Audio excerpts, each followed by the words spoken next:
Welcome back. Podcast number 22. It's getting kind of serious, Wonder Boy, isn't it? Mm-hmm. Ben's back here with me recording this. I'm on my computer right now trying to bring up a couple things and bringing up our YouTube channel because there's something I want to talk about this week. Not necessarily a question, more of just a in general conversation. Ben, how come I can't find our thing here? You gotta sign in. Hit DogBone on there.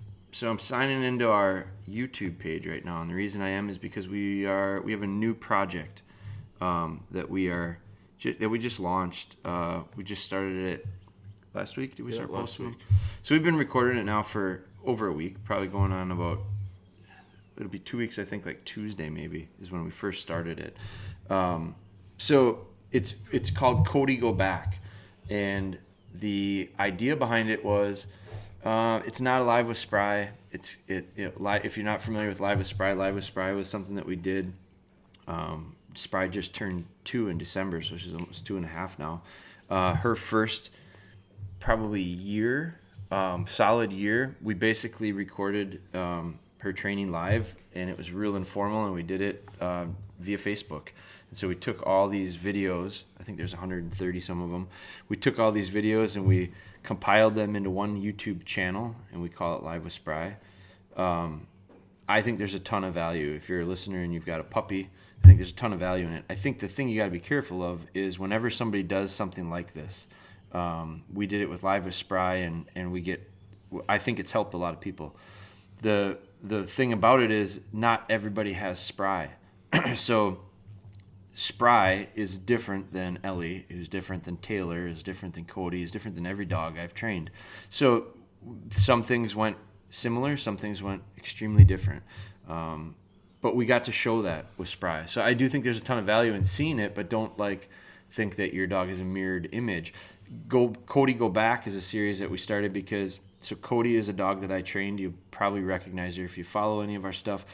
She was with me last year. She hunted she just turned 2, actually, at second birthday this weekend. She's Tito's sister. I trained Tito. That was a dog that you may have seen for some time, that we've shared a lot about his training.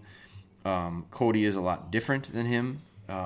Just their personalities. They're litter mates, but boy, they're different. So it goes to show, just because they're not all the same, even out of the same litter with the same genetic makeup. But Cody, one of the things that we've had a lot of questions on is Cody was trained as a gun dog. She does duck hunting. She does waterfowl stuff. She also is an upland dog, and her owner got into upland hunting with her pretty big time last year, I would say. I think they shot over 750 birds, flushed and retrieved over her. Started late in the season. It was a game farm, primarily where they hunted, but I would say probably December-ish and through March. So she got a lot of bird exposure. She was old enough.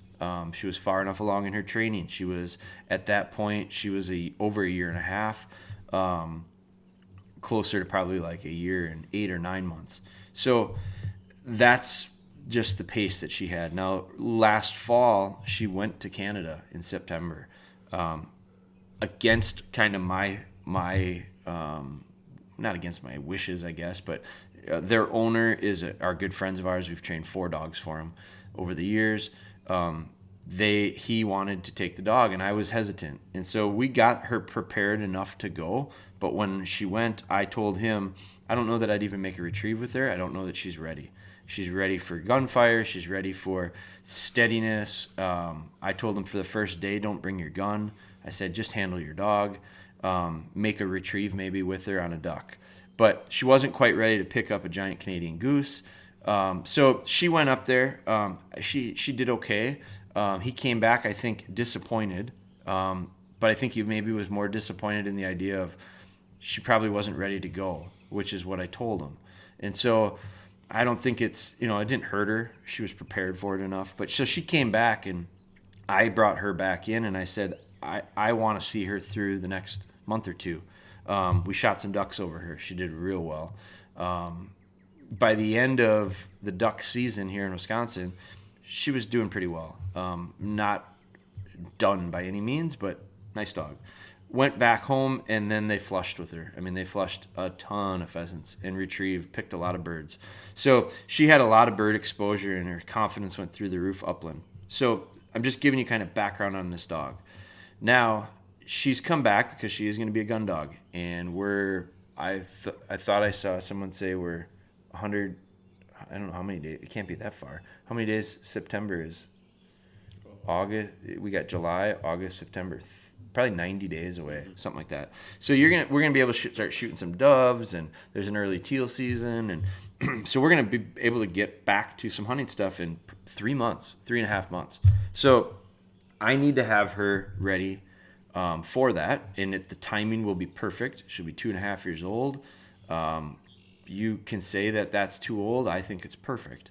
I'm not in a rush with anything, and so when my dogs get in the field, they're gonna be ready.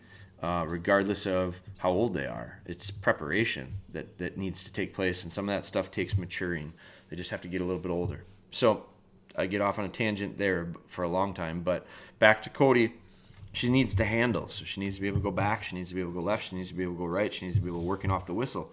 Prior to her going, she's sitting to the whistle pretty well. So when she came back in, we weren't starting from scratch. She sat to the whistle well. We had to firm that up a little bit. We still do. But we started in on handling her to go back. And so we started recording it because I've had a lot of people ask questions about, you don't have it in any of your videos, because we don't have a gun dog video. We don't have a bird dog video. And so handling comes into play. Some people call it directional training. I just call it handling, but we don't have anything formally out there. So, but I've done it with all my personal dogs, and we do it with a lot of dogs, and we train dogs that are not just deer stuff. A lot of them are going to do deer stuff plus. So the gun dog work has to be built into it. The same foundation is necessary to do all of it. So it actually is pretty simple that way. But we decided, because Ben is back with us for the summer and through the fall, and so we said let's record it. We'll put it out as a YouTube series similar to Live with Spry. It's probably nicer than Live with Spry because it's edited a little bit better. Ben's running 2 cameras on it, so he's getting different angles. Live with Spry was done with a cell phone. So the quality has moved up as far as production. We'll see if the content value goes up. But I do think it's going to be pretty good, and I think it's going to be valuable. So catch you up to speed, we just filmed one of them this morning. And some of the things that are really standing out to me, and I think these are just things that I'm just going to talk about because it may or may not apply to you and your dog, but they are things that are standing out and are noteworthy for me with Cody. And part of it is when she came back in, we just really had to get back to some foundational things and firm things up. Her control is really good. If you don't have a really good control of your dog, you can't do this. Because at a distance, when bumpers are starting to get involved and birds are starting and dummies are involved, all of a sudden the dog's control, if it's not with you, your session is going to be just a mess. You won't gain anything out of it. It'll turn into a very frustrating process. So this is control at distance. This is control completely off lead. So heel work sets up a lot of these drills, and if you don't have heel work, you can't even do the drills. So you can't be messing around with stuff from a training standpoint that's foundational at this point. This is a little bit further down the road. But we've put in a good amount of work with this dog. She comes back right out the bat, right out of the gate, right off the bat when we started out. One of the things that she ran into was lining. When I say lining, I mean sending her on a line. I want her to be able to line out as a duck dog and trust me that there's something at the end and run a straight line. And then I can handle you if we get offline a little bit. So lining has to be there first, where she'll run straight for us. We ran into a big issue with Cody where she had a distance that she would take a straight line and then stop and hunt. And it was short, way too short for what we're going to be doing. It was 25 yards or less. Now, frustrating because if you get into that situation, you got to realize your dogs get conditioned to distance. So if you throw something the same distance every time, they just inherently believe and understand. It becomes a habit of theirs to take 17 steps, and then when I'm there, there's a bumper. So they run so far and then they hunt. Well, that's the habit she's gotten into. She hasn't been with me for 6 months. And so the retrieving she's done has been limited. I don't think they do a ton of retrieving with her. When they do, it's not long trailing memories. So that's how we're fixing this right now. We're extending her line. We're lengthening her out. I call it stretching them out. If you start handling the dog too much, they start to pop, which means they run out and they turn around and look for help. If they don't need help, they shouldn't turn around and look for help. But dogs will get in the habit of that. I ran into it with Taylor in the past. I run into it with other dogs in the past. So one of the ways I kind of balance that is I stretch them out really long distances that are super straight, easy retrieves that they can visually see. But we're talking hundreds and hundreds of yards. This spring I ran Taylor nearly a half a mile on a straight line retrieve down the road because I wasn't going to help her.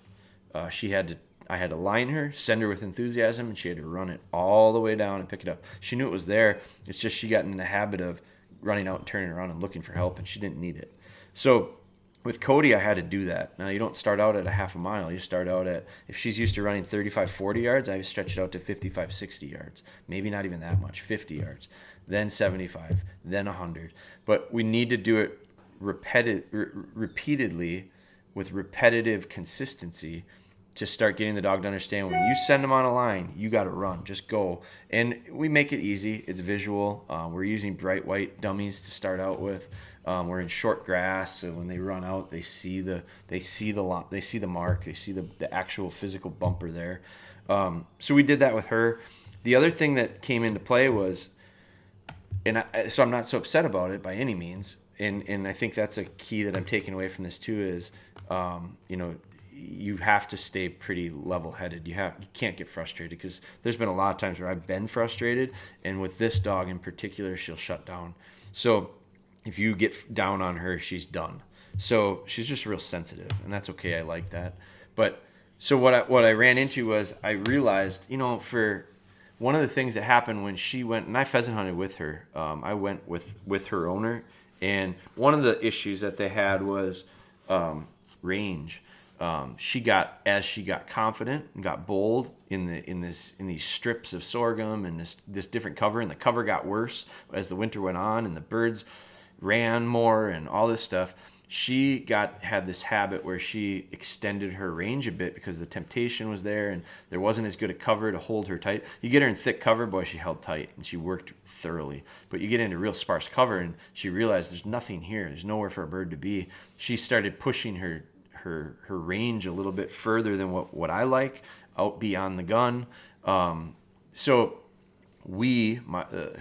her owner and I discussed, you got to stay in constant contact with her. We don't use collars. So flat collar, shock collar, any type of collar. We don't put collars on the dogs in the field.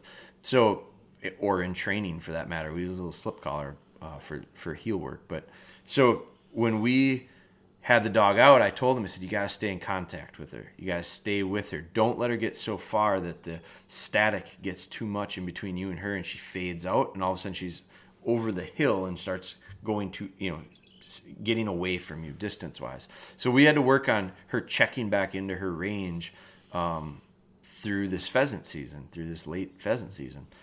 Well, her range, we didn't want beyond 30 yards. And so if we could control it, we made sure she didn't get rewarded much beyond 30 yards. Rewarded being flush, rewarded being a retrieve. So we worked really hard to get this dog to work within this distance, and now I'm asking this dog to go way beyond that distance.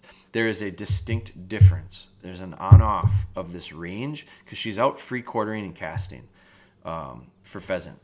She's under complete control and heel position for this gun dog work. So there's a total different scenario. So she has to realize you can get beyond that 30-yard distance on a line. In fact, you need to. And we're asking you to, and we're going to stay in control with it. but it's different than a quartering casting within gun range for flushing. So that's part of the thing. I'm training something now that we kind of worked against in the fall to make sure she had the range. It's easier for me to extend a dog's range than it is to reel them in. So no issues. But I had to recognize and be aware of that and understand why is she doing what she's doing. Now with some of her lining, we're extending. We did some long trailing memories. If you watch the series, you're going to see that. But then the other thing is now we started with these backs. So her stop to the whistle has to be really good. Her control has to be, the ability to avoid distraction and temptation has to be really good, because I got bumpers out at a distance and nothing in between me and her, me and those bumpers except her. And so that part of it has to be there. Her confidence needs to be there and she's a thinker. And when you watch these videos, if you watch these YouTube videos, you're going to realize how much she thinks, because you literally can see her processing stuff in her head. And she think about it, and then I'll have to reaffirm it with a good or a na or a whatever it is if it's not good. So we're real involved with this process. It's a real finessing process. We really got to get to the point where we get them understanding when's too much, when's too little. And with her, it's building her confidence. And I'm starting to see her body language change. It took about 4 or 5 days just to get her to settle in. We didn't accomplish much, except we worked to build confidence when she first came home. Confidence with me, just as trusting me as a handler.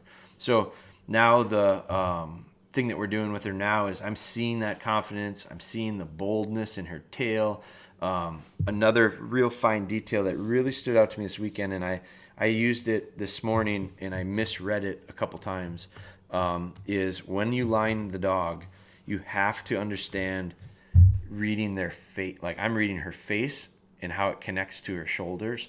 And when I say that, sometimes I can point out over the top of a dog and send them and just get them in the right direction, and they'll take a straight line. They'll go, there's no hesitation, a lot of enthusiasm, boom, they go, and they go hard. She doesn't. She holds her head kind of half cocked.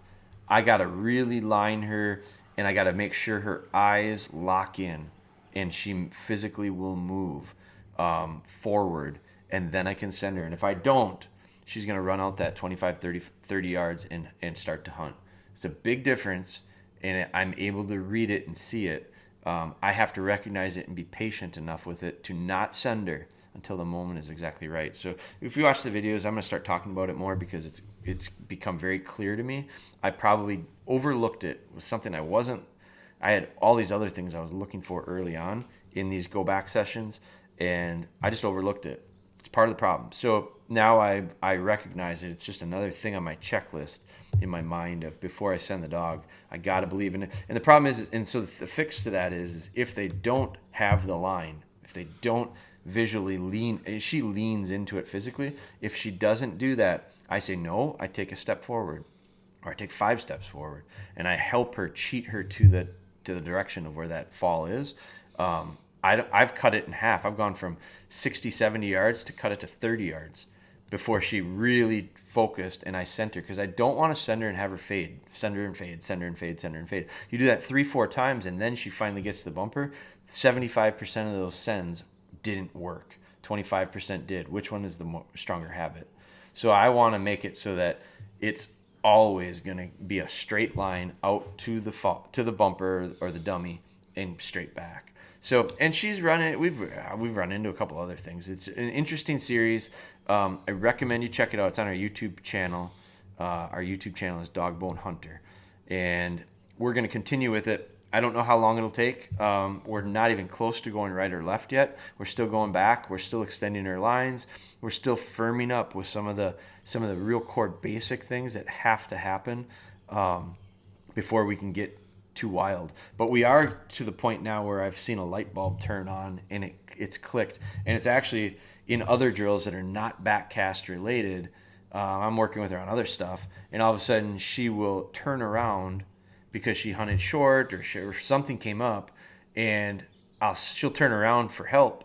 I'll stop her to the whistle, and I'll go get back, and she goes back for me and makes the pick. So we're just to the point now where she understands it, I think, enough. The light bulb has clicked enough that we may end up being able to apply it actually to some of our real drills that are going on out in the field. So kind of exciting. We're right at that crossroads right now. So I really recommend checking it out. Our YouTube channel, and there's a bunch of other stuff on there too. But that's it for this. What was it? Episode 22, right? 22. Nice short one. Kind of giving you a recap of one of the projects that we'll be working on hard. And not really working on hard, but working on consistently throughout this summer and into the fall as necessary. She's a real sharp dog. I think it'll click real quickly for her when it does. We'll continue to move forward. But Cody Go Back is the name of it. Reason is because we say go back. That's what we tell them. Go back, go back, go back. So when they go right and left, we'll be telling them to go out. But we're going to get there when we get there. So thanks again for all of your support. We really appreciate you listening to this. If you would do us the favor, please rate the podcast if you like it. If you don't like it, I'd prefer if you didn't. But if you would rate it, and if you'd subscribe. The other thing to recommend subscription-wise would be on our YouTube. If you subscribe to our YouTube channel, I mean, you can go there and look at it anytime you want, but if you subscribe to our YouTube channel, you'll get updates. So as soon as something gets posted new, I actually think you get an email about it or something. Email or a notification. Email or a notification, depending on how you want it. But that way you will be able to keep up to date. Our plan or our goal is, because we are filming Cody Go Back, and we're several days ahead with our filming. Mm-hmm. So we will be launching them probably daily. Yeah. I think it's important that you keep up, that whoever's following it keeps up with it real regularly. Yeah. Day 4 will go up today. Day 4 is going to go today, and we're actually we're into 10 or 11. So we've got about a week ahead of recordings of what we actually done. But it's relatively real time. So message if you have questions on it. I think this is something that we're not doing live because it's just not reception, and we're just not doing it live like we did live with Spry. But it is interactive. It can be interactive, I think, because it's so literally so close when we post it to when it was actually happening. So it's damn near live. So take a look, check that out. Let us know what you think. If you have questions, continue to send them. We've got a couple questions. We're going to record a couple podcasts, I think, today. And some of them are going to be based off of some questions through Facebook and Instagram. Those are always great ways to get a hold of us. But thank you again for listening. We truly appreciate your support. These are things that we find, I find value in them. I hope you're finding value in them. But we're going to keep doing them. And the only reason we do them is because we see the feedback, and we understand that they are helping people out. So thank you. We appreciate it, and we'll talk with you again soon.